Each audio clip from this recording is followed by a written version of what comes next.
Hi, I'm Theo with JDS Industries, and today I'm going to show you some tips and tricks on how to laser our tote bags with the Laserable Leatherette pocket. Over here at the laser, we're going to set up our tote bag for the lasering. The biggest thing that you're going to want to do is make sure that this pocket is nice, tight, and flat.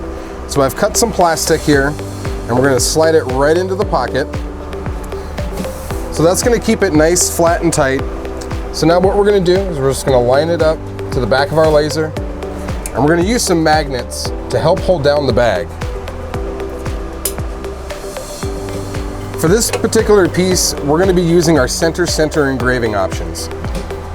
So we're going to want to find the center of the area that we're engraving. And then from there, you'll just want to use your center engraving with your laser.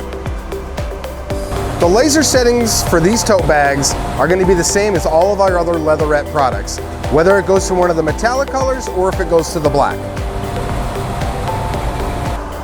After the lasering is done, you can always use LA Awesome to clean up any of the soot and debris that's on there.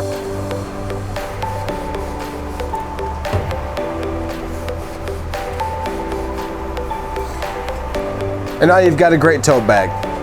There's also leatherette on the bottom of the bag if you choose to engrave there as well. Thanks for watching.